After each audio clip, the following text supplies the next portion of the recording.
does it count as stashing if somebody sends you yarn? I don't know. I was just minding my own business and this box of yarn showed up.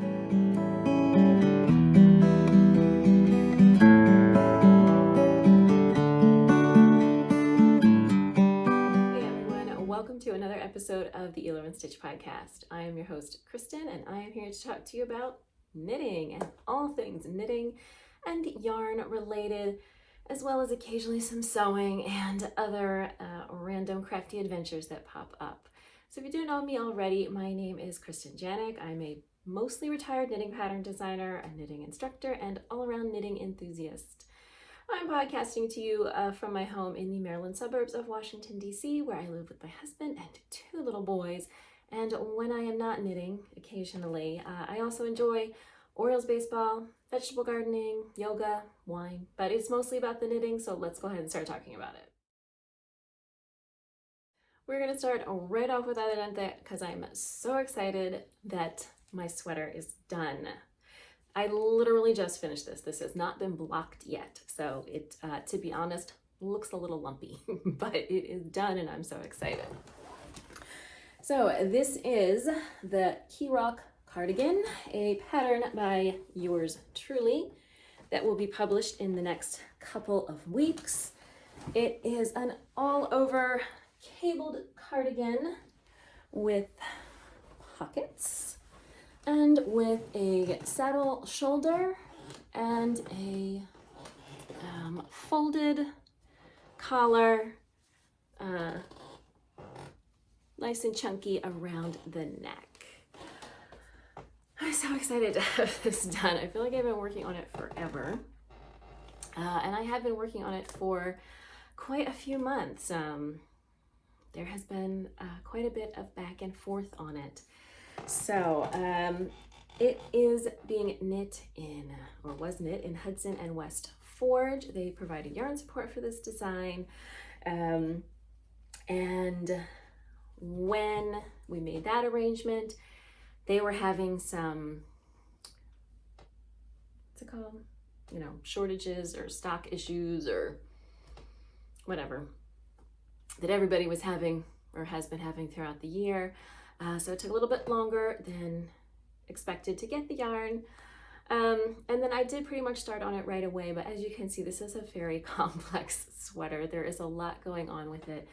And it just took longer than I hoped to get the sample done because knitting pattern design is no longer my actual job. I'm still doing a few patterns here and there for fun, but I can't devote nearly as much time to it. So, but it is finally done. As I said, it does need to be blocked, so it will fit and also look better once that is done.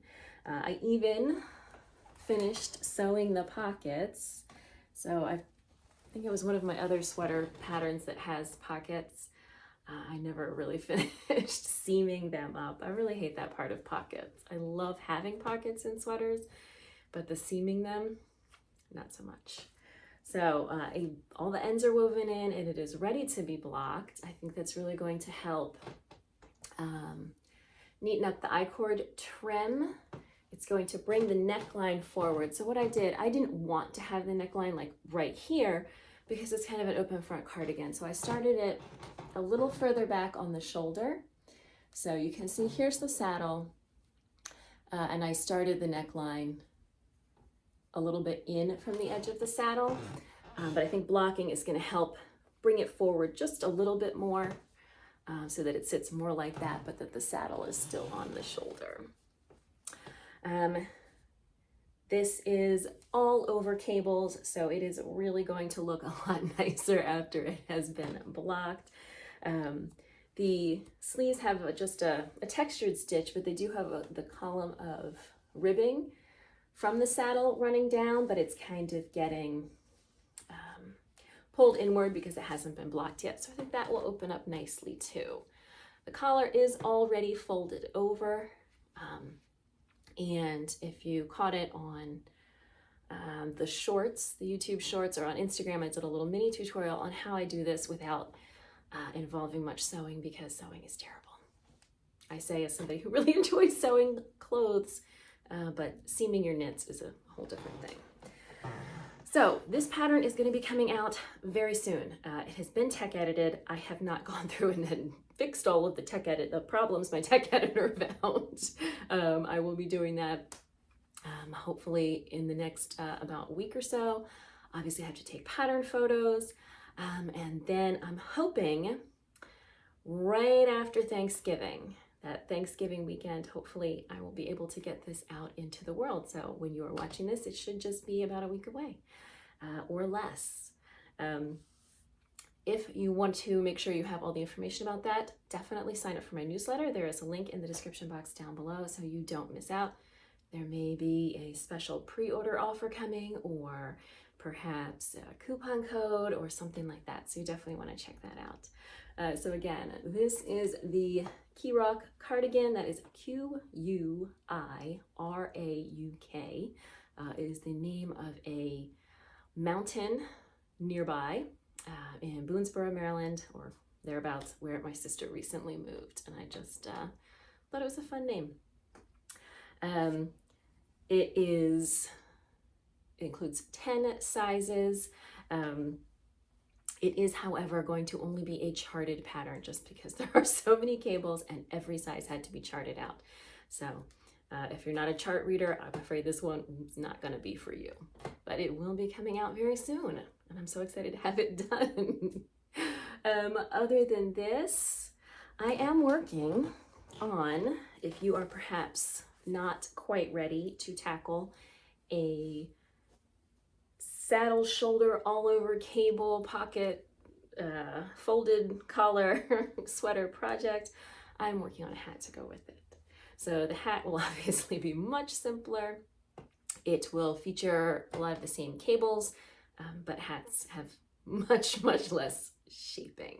Also, the one of the reasons that all of the sizes had to be charted out for this is because of all the shaping that's going on with the neck and the underarms. So in order to tell the knitter which cable repeat to start next, for all the different sizes, it had to be charted out. That won't be the case with this. It will probably have 1 or 2 at most charts, and will also include written instructions because they'll be much more straightforward. So I am using Durham Natura Gilead. This, I believe, is the eucalyptus colorway. I really love this colorway. Just is this perfect, this is actually a pretty good representation with the color you're getting in the camera, but it's just this perfect, just a little bluer than sage shade of green that I really love. So right now, obviously this is just the brim. I'm gonna have it have a doubled over brim. You don't have to have that. You can do whatever you like, but it's relatively easy. I did use a tubular cast on. You don't have to do that either. You could certainly just use a regular cast on, or an Old Norwegian is also a nice cast on for ribbing. So this should be able to be coming out in December because it's, again, I already have the charts for the cables. It's going to have 4 sizes, and hats are much easier to design and to write patterns for than sweaters. So if you like the cables and are not sure about such a big project, we'll have something simpler coming for you as well. And then I do have one more design I'm working on. I mentioned it in the last episode of the podcast that I bought yarn for it, and I did swatch. I was just going to show you that real quick. So I am combining these 2 skeins of yarn. This is a skein of lace weight from Sonder Yarn Company. I said what it was called in the last episode of the podcast. Might be called Grace. It'll be in the show notes. And then this is Little Fox Yarn Company. This colorway is called Come On In My House. And I am using them together, so a lace weight and a lace weight, to create a light, floaty, airy pullover, and I have swatched for it. So here's my swatch, and this is going to feature some, I don't know if you can see here, some small baubles, or actually these are noops, or nups, which are a little bit different. And I have done that swatch. I think I showed you the beginning of the swatch last time. So then I was trying out a couple of different noop techniques here that I like. I want something very subtle, so I like the way this is working. I'm really happy. This has now been blocked, so it was still on the needles and not blocked last time, and it is nice and floaty and drapey. So a pullover pattern will be coming at some point. I'm not going to make any promises because, as I said, I just am not devoting as much time. And in this case, I purchased this yarn myself. There's no like yarn support involved. There's no deadlines involved. I'm just doing what I can when I can. So that is on the back burner, has been swatched, but with the holidays coming up and things like that, I think that's probably going to be on hold until probably the new year, but we'll see. And I think that that is all I have for Adelante in this episode. All right, on the needles, off the needles. Obviously, I just told you about the biggest thing. I finally managed to get off the needles, and there hasn't been much else coming off the needles, but I have several projects ongoing as usual. So the first is, this has been going on for a while, and I am finally at the point where I am ready to do the heel for my latest pair of non-Euclidean socks.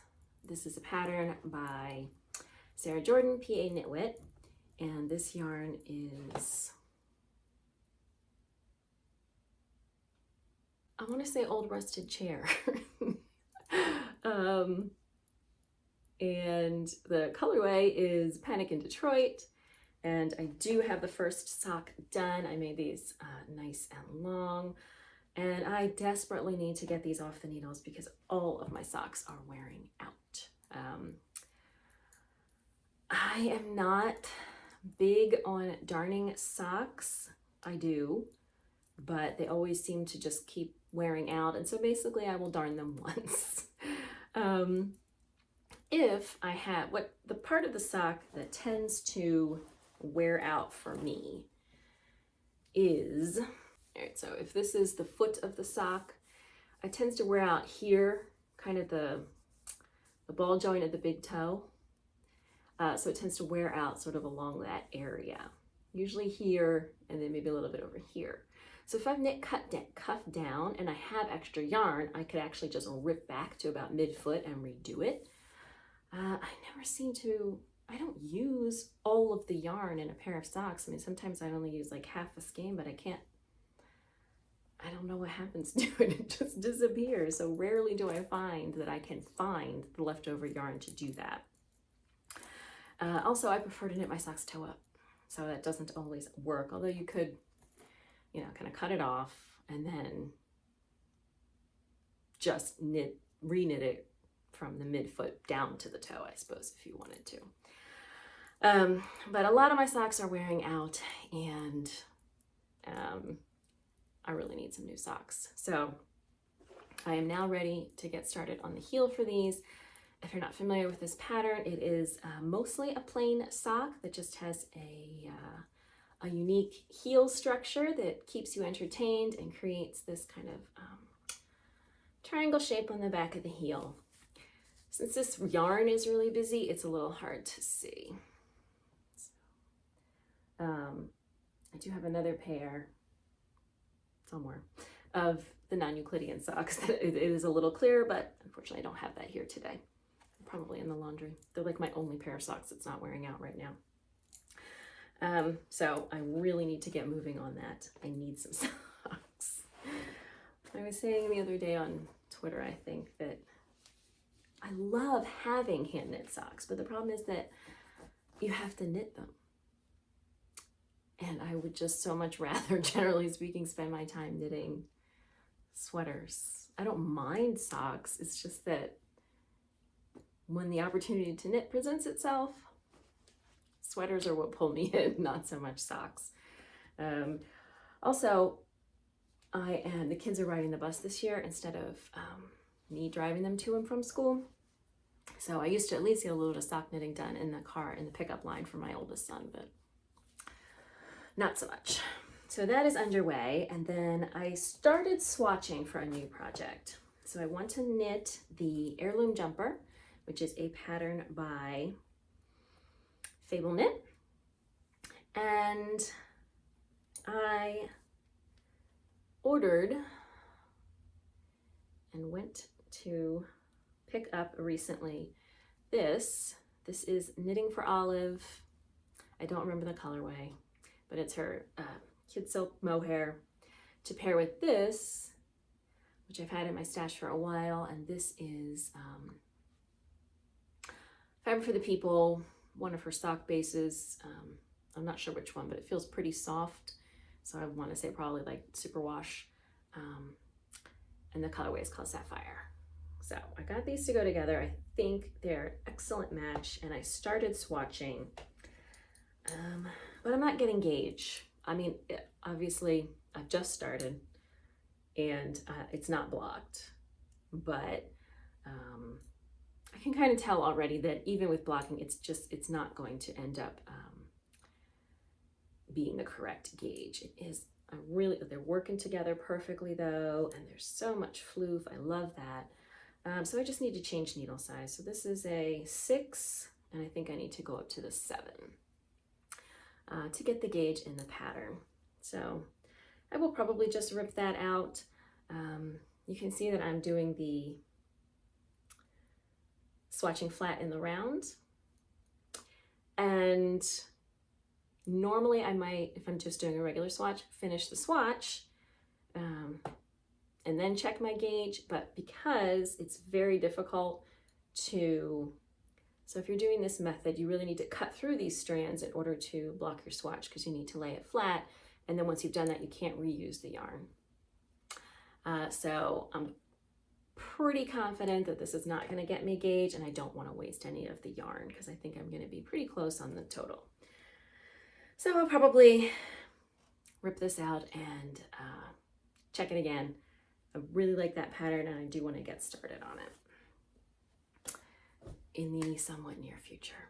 And then the other thing, I have started the world's most impractical baby sweater. It's adorable. It is dumb because this is Magpie Fibers Swanky Sock. So this is a merino cashmere nylon, which is not really something that I should give to somebody who's having a baby. It's almost guaranteed that this is somehow going to get tossed in the wash and ruined, but I just couldn't help it. I love this yarn. It's so soft.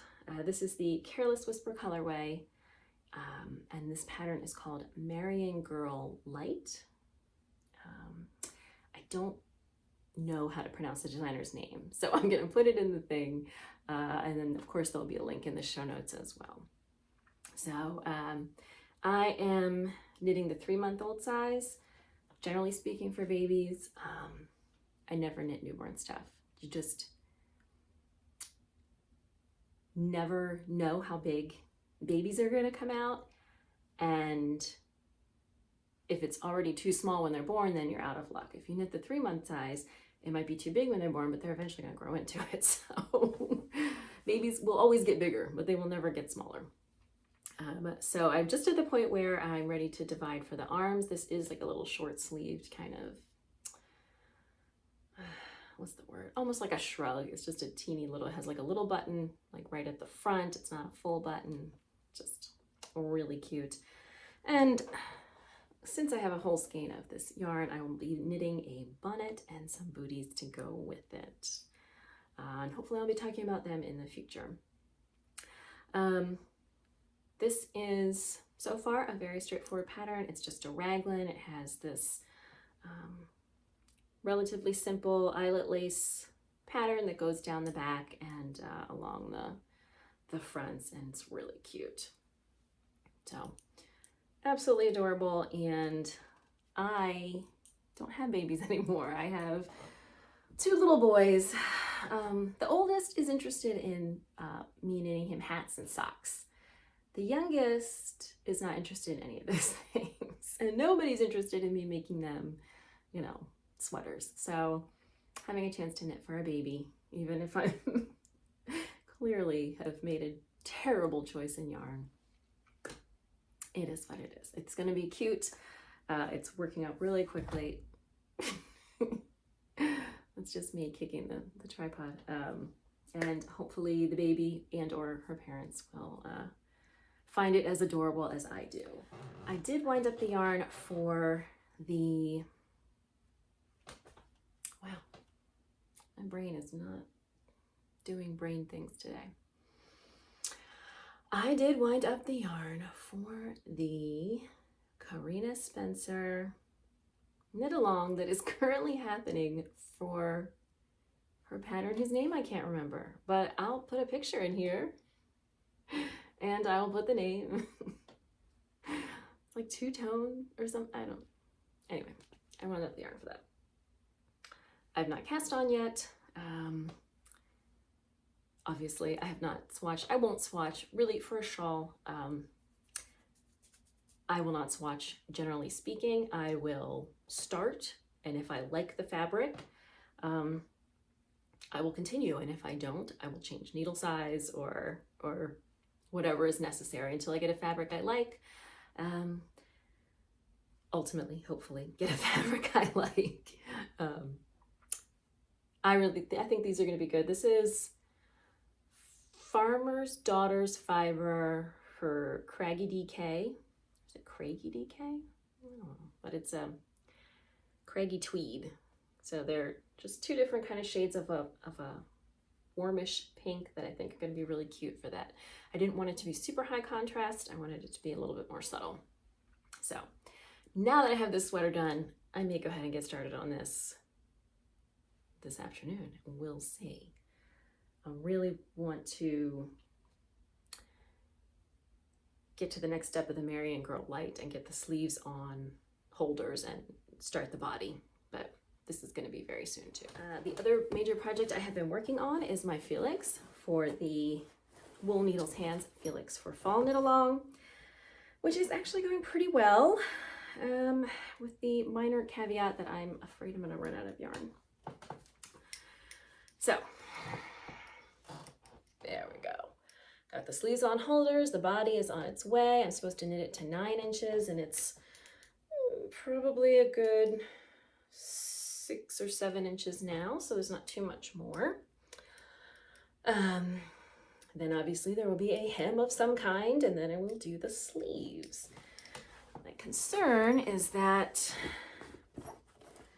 of the current ball of yarn I'm working on, this is what's left.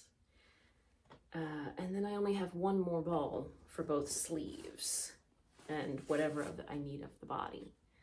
I think I did buy what was specified in the pattern, so I don't know if maybe my gauge was a little off.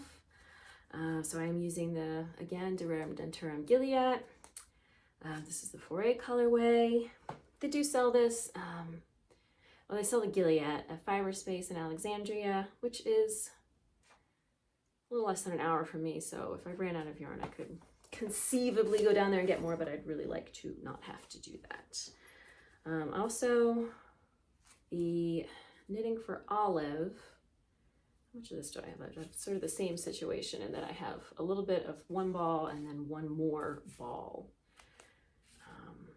So I guess we'll see. So I'm just a little concerned about the yarn situation. But the sweater itself, I think it's turning out lovely. I really am happy with this color that is coming out. The green, just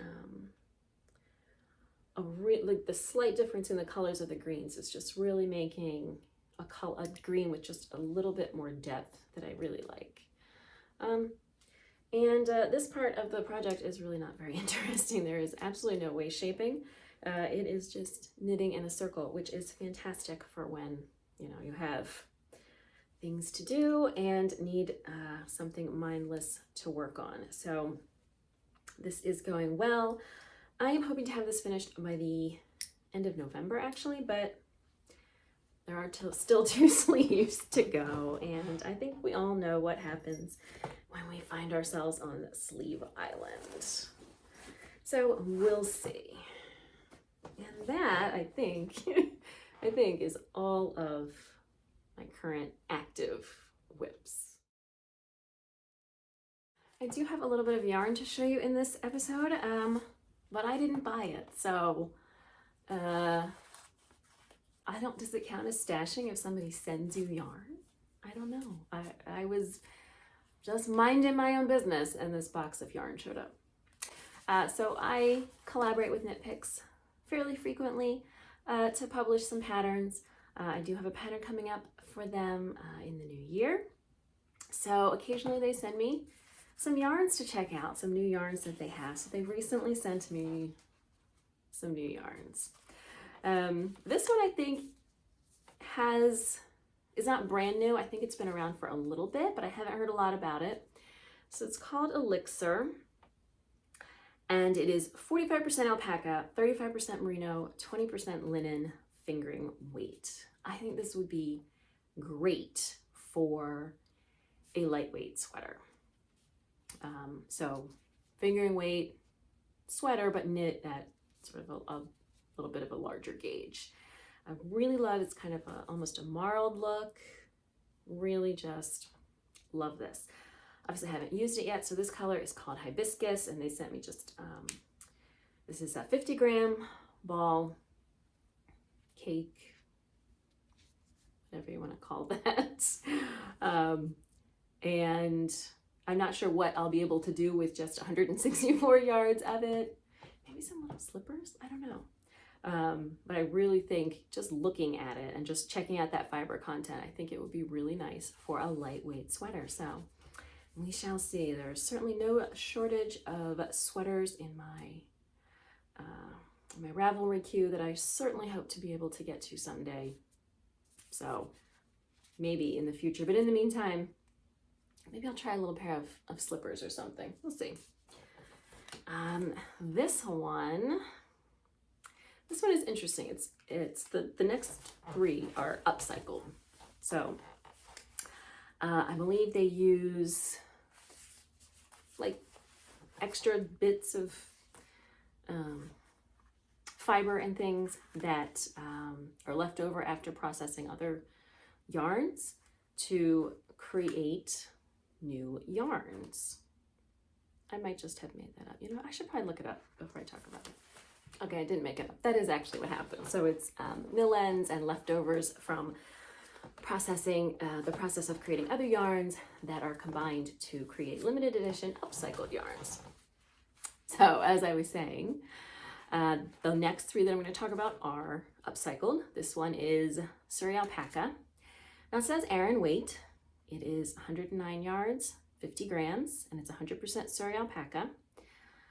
But when you look at, it's Aran weight because it is so fluffy.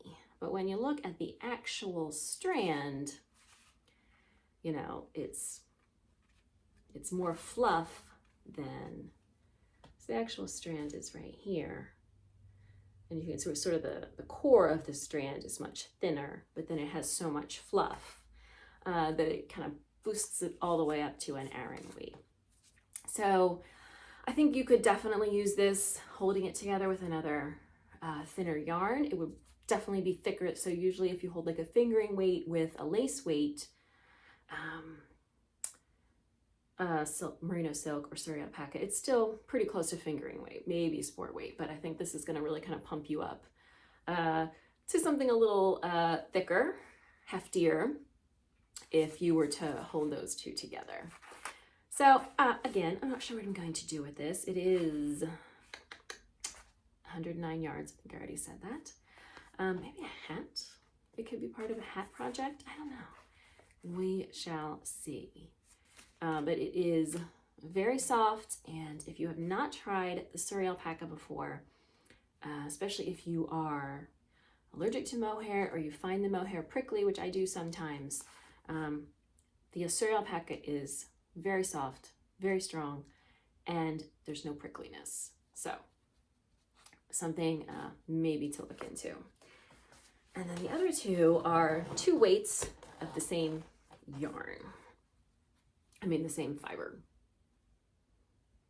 blend. So this is the Sport Weight Upcycle Alpaca blend, and this one is worsted weight. And so the blend is 33% alpaca, 34% wool, 33% acrylic.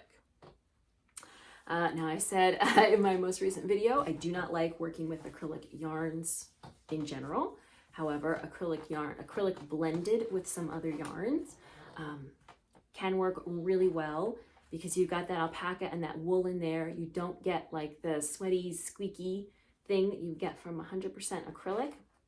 And the acrylic is going to give it just a little bit more sturdiness. A lot of times what happens, as I was talking about my socks earlier, is a lot like the wool will wear away and what's left is just like the strand of nylon. And so when you blend some man-made materials in, that can give your yarn a little bit more sturdiness. So the sport weight is 273 yards. This colorway is called Slate. And the worsted weight, this color is called Linen. It's 219 yards. They both have, if you can see, just a little bit of fluff. And I think I'm going to use these to make hats for my kids. I think that is going to be a really good use for them. And hats being something that is not worn like right next to the skin because you have hair, you don't have so much of my concern that I have with acrylic getting you kind of sweaty. Also, I'll be less sad when they lose them. So I think that's going to be a good choice. I think they're going to, I think my littlest one's going to like this one because his favorite color is pink. And this one, I think I'm going to have to maybe hold this together with something else, maybe make a brioche or something, because my oldest son loves things that have lots of colors. So we'll see about that. But if you are looking for upcycled, stuff that would normally go to waste and is being remade into other usable products, definitely check out. That's 3 different upcycled yarns that Knit Picks is now carrying, and they are limited edition. So as far as I know, it's like once they're gone, they're gone. So definitely maybe something you would like to check out if you are interested in that kind of sustainable, reduce, reuse, recycle in your yarn buying habits. And the last thing I have to show you is Vox. So over the summer, Cozy Posy Yarn, which is an indie dyer up in Canada, announced her advent calendar. And I never do advent calendars. To be honest, I don't use mini skeins that much for much. But her inspiration stuff for it and her colorways, that she dyes in general, were just right up my alley. So I have my very first yarn advent calendar. I am being very responsible because this arrived on like November 11th and I cannot start opening it until December 1st. And I haven't opened a single one. They're all waiting there for me. So it has all of the minis and then one big skein at the end. I am very excited for that. And I am very proud of myself for not having opened any of it yet. So it has been sitting here waiting patiently for me. I keep it right by my desk, but still I haven't opened a single one. So I'm looking forward to that. Like I said, I don't really use mini skeins a lot, but you never know. Maybe they'll like coordinate in some way. Maybe I'll just find some random projects for them, or maybe it'll just be a random little treat for me in the month of December.